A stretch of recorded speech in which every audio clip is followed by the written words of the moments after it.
I'm Meredith, and we are Women on Film. We're two friends, and we watch movies together, and we're gonna start this YouTube channel to talk about movies and hopefully have like a community where we can discuss movies and like talk about certain directors and stuff like that. Yeah. So tonight we rewatched Mother for the second time together. We wanted to discuss it in our previous video, but we felt like our thoughts weren't fresh enough, but we just finished watching it, and we're just gonna talk about it now. Yeah. I'm glad we did. I feel like there's a lot of details that were important, but we just like overlooked or like didn't pay enough attention to the first watch. Yeah, I feel like his movies just have like a bunch of strings. It just presents like a bunch of strings, and then like as you continue watching his movie, like I feel like he just like weaves them together. Remember when she's walking to the old man's house, there's like really dramatic music, because we thought as the audience that like she found out who the killer was, she's gonna go confront him, and then there's like that squish sound effect when her like shoe hits the mud and the music like cuts, and like the tone completely changes. Which I just like, I felt that was a good shot. Yeah. Transition into like a different tone. Yeah, I feel like he does that a lot. Like he like kind of like contrasts to different like tones, usually to like create like humor, or like I guess like break the tension. Yeah. Of like the scene, you know. Yeah, the like ending shot where like Mother's like dancing to like what kind of music was that, would you say? It was like sensual guitar music. Yeah. So like this sensual guitar music, even though like we know they're listening to like upbeat pop music, that reminded me of like the scene in Barking Dogs where they're having that dramatic chase around the apartment to like classical music. It had that same like effect on me. Yeah. It makes it like comical. And kind of like what we were talking about before, like it was kind of like a full circle moment from the beginning scene where she's like dancing in the field, and I think it's the same song playing, but like a very different like context, because like in the beginning it's just like kind of funny, like seeing her like dance in a field, but then in the end we like realize like what happened right before she did that. And like in the middle or the beginning when she's like dancing in the field, she seems very like carefree and like kind of aloof. And then there's like that like change where you see her and she kind of looks like kind of scary. And that little duality that she has going throughout the film. And then she like, we see that at the end when she like freaks out when her son gives her like acupuncture stuff and she realizes like what she did. And then she like makes herself forget and then just starts dancing again. Kind of like those two like moods that we see her go through. That makes me think like that scene where they're like talking at the dinner table after he's released from jail, and like they're talking about, he's like, oh, I wonder what the killer's motive was to put the person on the roof, probably just to make sure like someone sees her and like maybe someone will help her. But then she knows that he actually did it. But then he also knows that she killed the man, because before that scene, like he's going through like the burnt house, and we already know that, or we know at the end that he finds that while he's digging around. So he knows also in that scene. So that scene is just so like weighted. It's like they both know what they're like capable of. Like, they're, like, kind of are, like, one and the same. Where they kind of know each other's, like, flaws and, like, hidden secrets, but still, like, care for each other. Yeah. Like, the whole idea of them being one and the same, that made me think of, like, in the first scene where she, like, slices her finger when she sees that he's, like, hit by, like, a car. And then she's like, you're bleeding, but he's not bleeding. It's like her blood from her finger. And then when he goes into the car to go chase them, he's like, oh, I'm bleeding. So he's like, I don't know, it's just so interesting because he also believes that as well. Yeah. Yeah. I went on like a thought. Because I guess, is it also his blood? Do their bloods like mix? Because we know that like she was bleeding because of the Band-Aid later on. Mm-hmm. But was he also bleeding? I don't think he was. Like, I think that was the point. Like, I feel like he wasn't bleeding at all, but since she said you're bleeding, he thought that he was bleeding. Kind of similar to when, like, his friend was like, oh, you kicked the car mirror down. Mm-hmm. But later on in the movie, he's like, I remember. And she thinks it's going to be, like, about the murder case, but it's actually about the car mirror. And he's like, I didn't actually do that. My friend said I did it, and I believed him. So do you believe that he really doesn't remember that he killed her? I feel like, I don't think he does remember. I think, like, the film is kind of shot, it seems like, from, like, him and his mother's perspective, since they're one and the same in a lot of ways. So, I feel like the reason we don't see that initial shot of, like, him throwing the rock back at her is like, I guess, signals to me that, and then when we do realize that the movie is, like, through their perspective, which is very flawed and very, like, I think it's, like, a good example of, like, an unreliable narrator in a way, because we sympathize with him, and we're kind of, like, we want him to be, like, you know, innocent, because we want the mother and him to be reunited. But I don't think he remembers. I think the only reason we figure that out is because we get the outside perspective from the old man, that what he saw that night. But I don't think he truly remembers, because it does seem like he has, like, memory issues, like with the car mirror and like him being, like, poisoned when he was a kid. It seems like his memory kind of, like, goes back and forth. Yeah, I feel like he kind of has, like, an identity issue. He believes what everyone says so much, and I think it comes back to, like, how his mother has, like, raised him to be, like, so connected to her that he has a hard time, like, formulating his own identity. Like, if people tell him something, he believes it, which I think is why he got into so much trouble, like, throughout the film, is because he just, like, absorbs everything and believes it as the truth. And I feel like a large part of that is because his mother is just so overbearing in a lot of ways.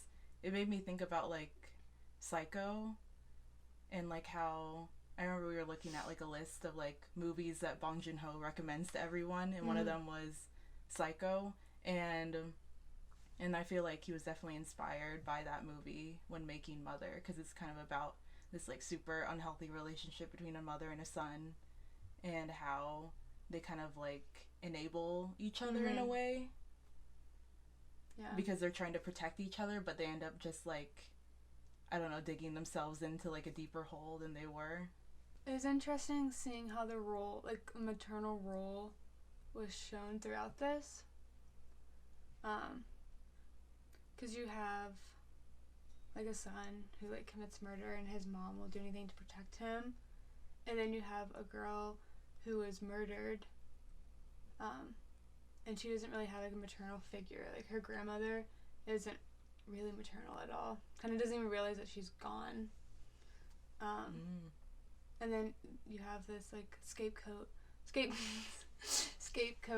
like, boy who, like, doesn't have parents, doesn't have anyone to protect him. So it's kind of like these two, like, people that are alone and don't have that maternal figure are the ones that, like, fall behind, or, you know, have bad things happen to them because they don't have someone looking out for them. I guess we could also talk about, like, how the movie had, like, a bunch of parallels to his other movies. Like, I relax my face. My face, like, tensed up. Like, I feel like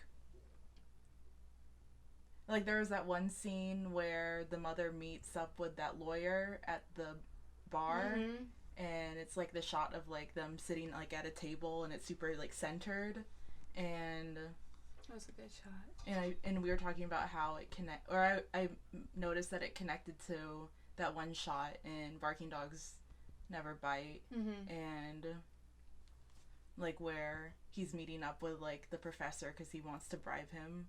Yeah. And then I think you mentioned, like, Memories of a Murder. Yeah. Does that theme of, like, these, like, working men going to get, like, sloshed after work. But I know that is very, like, a common, like, thing in Korean culture. Like, drinking after work or, like, heavily drinking. And in, like, the U.S. too, like, the whole, like, 5 o'clock or whatever it's called. It's 5 o'clock somewhere. Yeah. I feel like... I remember... I think this was Bong Joon Ho. In, like, one of his interviews, he was talking about how, like, Koreans are, like, workaholics. Like, they work very, very hard. But then they also, on, like, the other end, like, drink a lot. They always go out to, like, drink. We're a very workaholic country. People work too much. And at the same time, we drink too much. So every night, very hardcore drinking and sessions, and everything is very extreme. There's that one shot in Mother where he's, like, drinking by himself and, like, trying to, like, flirt with this girl, but he's just so, like, I don't know, he's just such a, like, a loner in that, like, bar, which I feel like kind of speaks on, like, his character as a whole. Like, he's kind of like this outcasted dude who, like, I don't know, he's definitely, but he's, like, the other thing that I noticed is he's, like, very conventionally attractive too, but yeah, he is, like, atypical in the way that his memory works and the way he, like, socializes with people. But because he's so attractive, like, he's, like, not a lot of people suspect him, which is something that I noticed connecting with, like, Memories of a Murder, where it's, like, I think Bong Joon Ho talks about, like, I think he, like, critiques, like, the justice system on how, like, the people who, like, look guilty are the ones who are targeted, like, people who are not neurotypical or people who are homeless, like in Barking Dogs Never Bite, with, like, the homeless guy being like blamed for killing all the dogs instead of, like, this guy who wants to be a professor, you know? Yeah, I definitely think, because, like, even with, like, the lawyer and, like, the like, police officers, you kind of, like, get angry at them. You're like, they're not putting in enough work to figure out who really did it, because you don't think the son did it. You don't want to believe he did it. So you're like, why are all these people not putting in enough work? They're so lazy. They're just, like, writing it off on him. And then you, like, kind of figure out, like, no, he actually did do it. But then another critique at the end is that they find another, like, easy target. And they say that, like, what do they say? He's not normal? Yeah. Something like that, yeah. Yeah, he's not normal. So that, like, of course it has to be him. There's no other explanation. And his, like, reasoning that there was blood on his shirt was because, like, they were, like, having sex. But they, like, police officers didn't want to believe it. Like, oh, he's not normal. Like, he's lying. He probably, like, raped her. Yeah. But, and even, like, the little kids tried saying early on that they were in a relationship together. And the other kids were like, no way, like, he's not normal. Yeah. So, like, no one believed them. Just, like, an easy victim to blame everything on. A scapegoat. Which I think that's what the mother called her son, I think. I think she called him the scapegoat. Which was interesting because he ended up being guilty and the true scapegoat ended up being locked up. And I think she shows that kind of remorse at the end when she's, like, crying because he has no parents and no one to look after him and stuff like that. I think that's the scene that does it for me. Yeah. That's, like, when you realize It hits you. That's my scene. Yeah. That did it for me. I feel like, for me, like, I feel like the scene that really sticks out to me is where she, like, they're, like, at the what's it called, like a Ferris wheel, and they're beating up those two guys, and I think he, like, insults him or the mother, one of the guys, and then the guy who beats them up hands the mother a cigarette, and she goes inside the carousel ride, or, like, the Ferris wheel ride with him, and they're, like, in this, like, the little, I don't know what to call it, but anyways, and she, like, lights the cigarette, but as it's, like, the way it's, like, framed is, like, the light, it looks like she's, like, lighting she's gonna, like, burn the guy, like, on his face, just the way it's, like, shot, but then she's, like, lighting the cigarette, and I felt like that did it for me, because, like, at the, like, towards the end, when she ends up catching that house on fire, I thought that was, like, totally, like, foreshadowing, like, what would happen. Yeah, I remember the first time around when we watched that. That was, like, your scene that you wanted to, like, go back and rewatch to see, like, again, how they played out together. Because I looked out for that this time around to, like, see, like, what kind of, like, foreshadowing it was doing. It definitely hit this time. I feel like there was a lot of foreshadowing in the movie. Like, I think they talk about, like, knocking out 2 teeth. Yeah. Earlier, and then there's that scene where, like, that guy kicks that guy in the face and he, like, loses his front tooth. 그만하자. 그때 윤도준 지 엄마랑 잔다며요. 안 닥쳐? 잠만자라 떡도 치네. Wait, can we just talk about that sex scene with, like, spaghetti? Spaghetti! I feel like that's just Bong funny. just fucking with us, honestly. Like, I feel like that's how he kind of breaks the tension. Like, it's supposed You're to be this right. awkward scene of, like, this mother, tense. like, seeing this couple, like, having sex, and she's, like, hiding and, like, doesn't want to be killed because she thinks that the golf club has blood on it. And, yeah, and then when he just, like, says, or, like, one of them says, like, spaghetti. That would have been, like, the longest, like, scene ever. If, like, he kept the suspense going the entire time. And that would have been, like, physically uncomfortable to watch. I think he cut it so well with that, like, humor. And then the suspense picks up again when she tries to, like, leave. But I think that scene needed it. Or I needed it. Yeah. It made me feel so, like, nervous. Yeah. I mean, I feel like he, like, plays with our emotions, you know? Like, the first scene with, like, her chopping, like, the herbs or whatever they are. And, like, it's, like, a lot of tension and, like, that sound of, like, the rusty blade, like, chopping it. It's, like, meant to put you on your edge, and then he gets hit by the car, and then she, like, runs out. I don't know. Yeah, the way the camera, like, cuts between the two of them adds so much, like, suspense. Interesting that I noticed was, like, the mention of dogs throughout the movie, and also, like, there's this one, like, there's a scene where he's, like, doing, like, a shadow puppet of a dog. I thought that was interesting, and then the owner of the bar that he was at compared him to, like, a dog in Heat. Yeah. So it's, like, weird how he, like, connects all these, like, little, like, motifs in his movies, like in Barking Dogs and, like, in this movie. What I thought was interesting was that the way they used, like the idea of a dog in this was so different than, like, in Barking Dogs. Because, like, in Barking Dogs, it's, like, a status of wealth or symbol of wealth. But in this, it seemed like every time they would refer to a dog, it was, like, a bad thing, kind of, like, animalistic. And, like, the dog that we see that he's petting in the beginning is, like, outside, tied up. Like, it doesn't seem like it's, like, owned by, like, a wealthy person. Like, it would seem like the whole concept of dogs was, like, changed this time around. Yeah.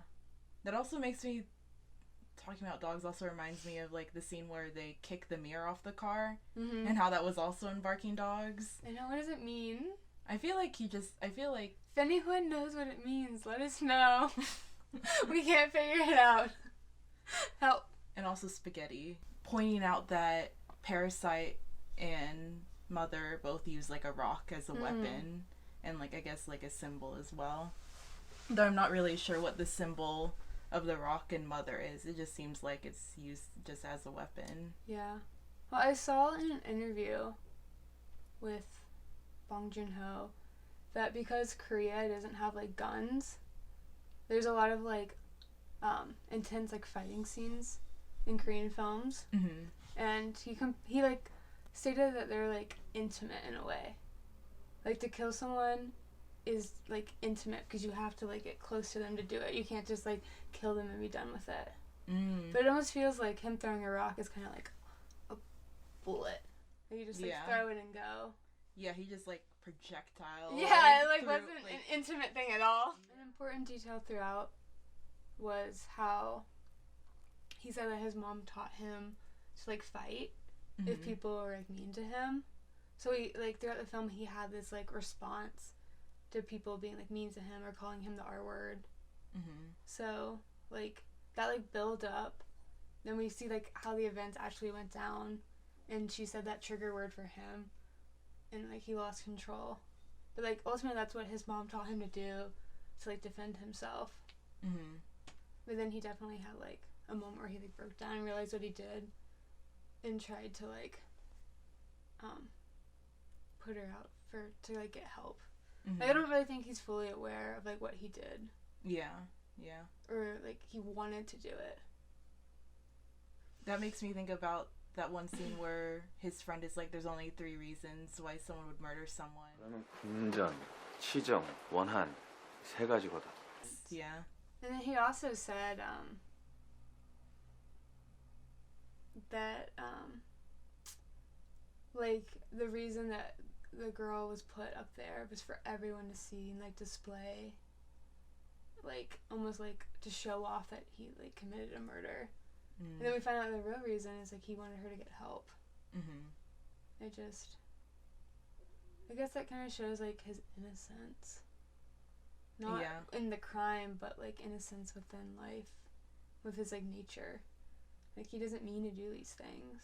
I feel like he's just like a really reactive person. Like whenever someone calls him the R word, like he always like lunges at them. Like in the first scene that he's called that, like is that when those like rich professors are at the, I guess like the police station or whatever. Yeah. It's like another way for his mother to protect him is to like tell him to do these kind of things where like she can't be there to protect him. It's like, we'll fight people who are mean to you because like she can't be there to help him. But in every other aspect, she like does everything she can to like protect him. Like she has no other life outside of him. Yeah. That's why she'll like go to these like what's a good word? Lengths? She goes to these she goes to those like great lengths to like protect him and get him out of jail. Because she doesn't really have much outside of him. Though I wonder in the end, like she's going on this like trip with other mothers to kind of, I don't know, almost it seems like she wants to get away from him, like spend some time away from him in a way, and then she ends up like doing the acupuncture, forgetting all the bad memories. Yeah. And then dancing, letting it loose. Yeah, and then she's like dancing by herself again, which is how it began. So, yeah, I don't know. Oh. I remember another scene that did it for me. Yeah. It's when they're like laying in bed towards the end, and it's the sun's face like highlighted and her face is like shadowed, and then it like flips and like her face is like shown, and she's like just like laying in bed like looking at him. Just like showing how like intertwined they are. Like they sleep together. They do everything together. Woof. Creepy. But yeah, the ending. I guess if you want to see it as like, I don't know, as like a positive note, like maybe like everything they went through kind of made them realize their codependency. Or maybe her realize that what she would do for her son is unhealthy and she needs to like get away from that. Yeah, it does seem like she kind of moves beyond that towards the end. Well, if y'all have any movie recommendations or directors that we should check out, please leave a comment. Thanks for watching. Thanks for watching. Bye, guys.